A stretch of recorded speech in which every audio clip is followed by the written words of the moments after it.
you're going to witness once again one woman's extraordinary and emotionally fraught quest to solve the mystery of her own birth. She's on the hunt for a biological mother who gave her up for adoption.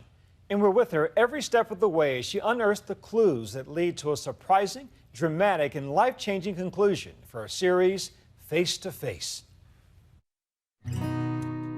A baby girl born on a fall day in Ohio. But for that little girl now grown up, so much about herself is still a mystery. Who I looked like, about where I got my giant teeth, about why I was different than my sister or my mom and dad. Teresa Stenson was adopted, and for the entirety of her life, her past has been sealed. But just last March, a celebration both historic and humbling. Teresa joined hundreds of Ohio adoptees who, for the first time, could request their birth certificates. A single piece of paper that could bring them face to face with the parents who gave them life. How big a day was that? Probably one of the biggest days of our lives. These were the first to stand in line to obtain their original birth certificates. Joining her at the front of the line, her sister by adoption, Vanessa Navas. Good morning. Sonia Kimball. That'll be $20. I feel like I'm gonna throw up.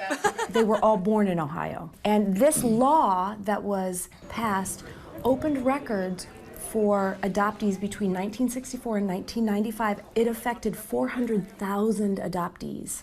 Ohio became the latest of only 12 states to open adoption records. Teresa Stenson and her sister Vanessa grew up in the small town of Middle Branch, Ohio, just north of Canton. They say theirs was a happy childhood, but like so many adoptees, they've long wondered, what's their medical history? Who are they?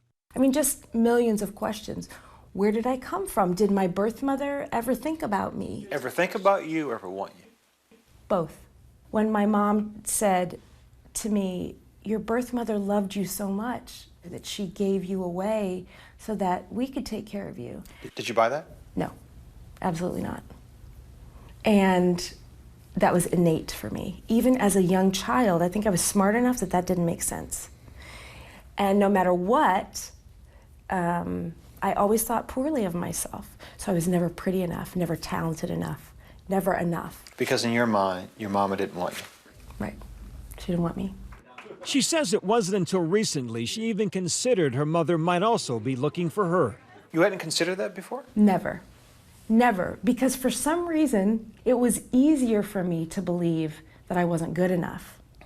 It would almost be too painful for me to hope, to have that hope that, gosh, she might be out there looking for me. Teresa applies for a birth certificate and waits for that letter in the mail. Thank you very much. This is the first step on a journey 47 years in the making. Meanwhile, her sister Vanessa starts looking for her sister's birth mother and finds a post on an adoption registry website. And I thought, oh, I'll type in Teresa's birth date. And then on that registry was her birth mother's name and that she had registered in 2001. There was more. Teresa's possible birth mother attended Lake High School more than 40 years ago. It's the same school her son attends now. I'm feeling incredibly nervous. It'll be interesting to see if there's family resemblance or anything. Teresa and her husband Jimmy drive to the school in search of old yearbooks, hoping for a portrait, a snapshot, a glimpse of the woman who might have given her life, then gave her away. Can we see some old yearbooks? I wanted to look at this one. Okay, let's see if we can find that. The first thing I wanted to do is look at pictures and see if I could glean anything from that, see if I was maybe really like her, if we had anything in common, I guess. There it is, in black and white. I think she was adorable, like looking in the mirror. Like pieces to a puzzle, her portrait of a past unknown is coming together. I haven't even opened my birth certificate yet. To get confirmation of all of this on paper. But Teresa and her sister know, be careful what you pray for. The past she seeks could be dark and painful, which is why the supportive sister Vanessa is holding back in her own search. You don't know what you're going to find, and once you go there, you can never come back. I think this is where we go. Hoping to find strength in the story of fellow adoptees, Teresa attends a support group meeting, hosted by the Adoption Network Cleveland. Gosh, I didn't think I would cry to do this. Sorry. It's here where she chooses to open her birth certificate. There's no turning back. I'm opening this, and I think I already know some things that are in here, but there's some questions that I have that I hope will be answered by reading it. Okay, so people were saying what they were named. My birth mother gave me the same name as my adoptive parents, and my adoptive parents did not know what my birth mother had named me. How do you explain that? Honestly, because I'm a person of faith and I think this is totally God's plan, I feel like it's a little wink from him, and he's saying, listen, you know, I have a plan for your life, and I'm just going to show you this has been your name all along. You are who I meant you to be. It confirmed that I knew my birth mother's name, which is great. It's proof that I'm real. And that name led to a real phone number. Here we go. The next day, Teresa is ready to make the call.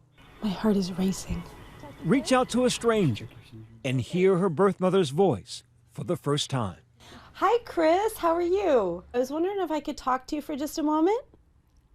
I didn't know if you were aware, but they just opened adoption records in Ohio. I actually just opened my birth certificate yesterday, and the birth mother on my birth records was Christine Lewis, and I'm pretty sure that I'm the person that you've been looking for a while.